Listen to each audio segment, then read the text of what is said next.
All right, it's part 2 of painting the Plymouth.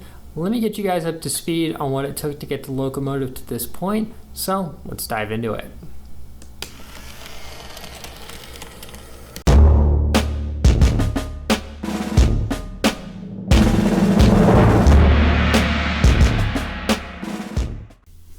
So right off the bat, we have the handrails here. Now for this model, what I ended up doing was just bending them by hand, but I'm hoping by the time the kit is up for sale, I will have a more reliable way of making the handrails, because bending them by hand is just an absolute pain. Hopefully I can come up with some kind of laser cut jig. But one very important thing I will say is when it comes to installing these, the hole in the plastic has been designed undersized to make it a very snug fit. I'm just using some 20 thou brass wire, which works great. I love it for handrails. Some people prefer nickel silver, but I can get brass over at Ace Hardware, so that works for me. But the main point here is you're going to need to drill the holes out. All I had were 20 thousandths carbide drill bits, which are great for cutting difficult materials, but for this application, they're the exact opposite of what you want. You want to use a high-speed steel drill bit, because carbide, you stare at it wrong, it will snap. And let me say, I had that happen on the other side where the drill bit actually snapped off in the hole with no way of retrieving it. So to correct that, I just went slightly above and I was able to make it work. So if something like that happens, there are ways to remedy it, but I highly recommend that you use high-speed steel over carbide in this application for drilling the holes. Now, the other thing you'll notice is the fact that I have the windows installed. Now, thanks to the magic of really awesome customers of mine, one of them had a very good suggestion. And what he does is when he installs his windows, he does not frost them like I do. He took a toothpick and a drop of super glue and will insert the window glass into the openings because it's laser cut to size.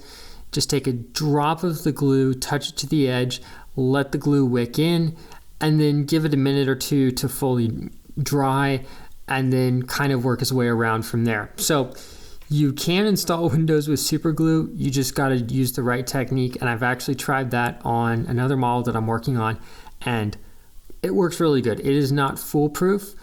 No method of gluing in windows will ever be foolproof in my opinion, but it really works. So I was absolutely stoked about that. Now moving on, I also went ahead and painted the bell here. To do that, I just took a can of some gold spray paint, sprayed it onto the lid of a cup, and just used a tiny drill bit and some clever masking with some scratch paper to go around and paint as much of it as possible. The gold paint looks really good for a polished brass on here. The one thing I will say is, because I was using a solvent-based paint on top of a solvent-based paint, was the solvent from the spray paint was loosening up the red spray paint as I was doing it. So the trick I found was to just wipe a little bit of paint on there, let the paint that got wiped on dry, come back and repeat the process, and dab any areas that needed paint, but don't overdo it. Just as much as needed, and then call it quits there. Also, we have the exhaust installed. So for this, let me flip the Locomotive around so you can get a better idea. For this, what I did is I took some 1/8 inch brass tube that I had, and I did my best to try and bend it, and that worked to a degree. And then what I ended up doing was taking a cheap knockoff Dremel from Harbor Freight and cutting it partly where the bend was. So the idea is the exhaust kind of kicks off to the side like this, and I drew inspiration from this from the Palmetto Brick Railway, which if any of you know what that is, anybody who knows anything about narrow gauge will remember it. It was a 36-inch railway line that literally hauled clay from a pit to a processing plant that made bricks, and sadly it is no more, but it is one of those just legendary North American modern narrow gauge railways. So they used a similar setup, and that's what I did.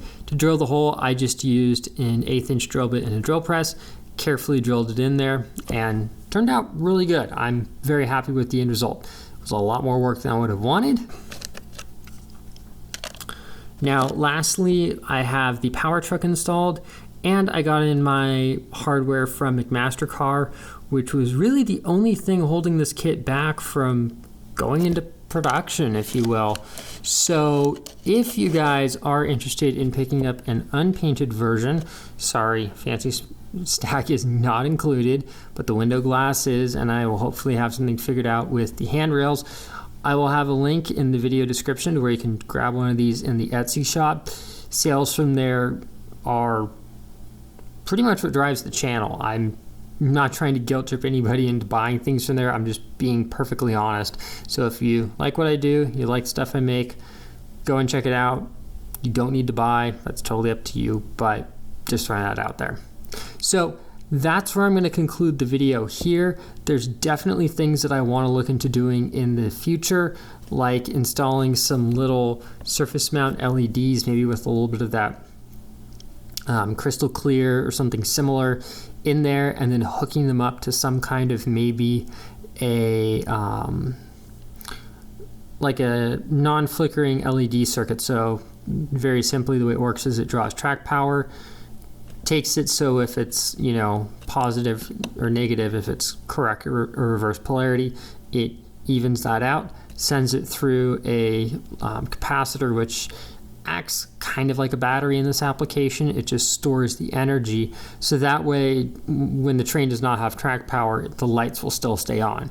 It won't be directional lighting, but I'm not too worried about that. I mean, just some kind of lighting would look really good. So as for me, I'm gonna go grab the battery because I really want to send this around, and I'll see you guys here next time I make it with Calvin with, don't know what's next, but it'll probably be pretty awesome.